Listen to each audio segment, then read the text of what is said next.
So continuing on, a lot of people always ask me too, just in general about Hifdh and memorizing Quran and trying to understand the whole process.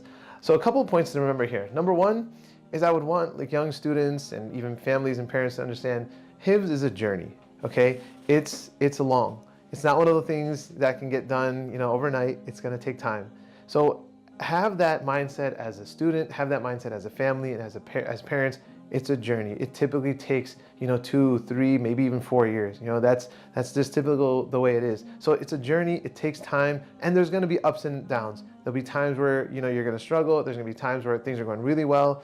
And so those are all things that are important. And again, it's a journey that's going to take some time. Realize that and be ready for the commitment to a journey. And I think if, as parents, we instill that or especially the younger students that are doing Hifdh, a lot of times the teenagers and adults that are doing Hifdh, easier for them to understand the concept, but with especially the younger kids, explain to them that, hey, this is a journey and it's okay that if you're not going fast, or it's okay if you don't finish by a certain amount of time. And having that mindset will help them have less pressure and let them realize that, I have support and I can do this. And it's going to take me some time, but that's okay. The second thing that I would say is understand this task is such an honor and blessing that you're taking upon. And I know especially for the younger students, sometimes they don't get it, they don't understand it. Many of those that start in high school and college and beyond can have an appreciation for such a noble and honorable task that Allah subhanahu wa ta'ala gives people certain abilities, and this is one of them. Allah subhanahu wa ta'ala blesses some with the ability to recite, some with the ability to memorize, some with the ability to speak about the deen.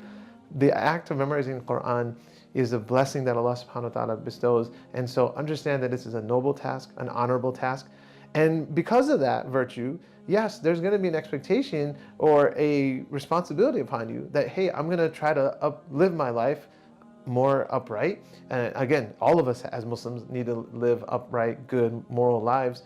But as a carrier of the Quran and as a carrier of the message of the Quran, the hope and the desire is that you will also hold yourself to the highest level of character and ethics and morals, again, all in the lines with the sunnah of the Prophet ﷺ.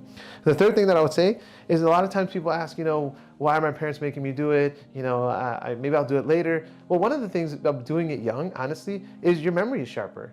Again, it's not to say that when you're in high school or beyond, you can't do it. You definitely can.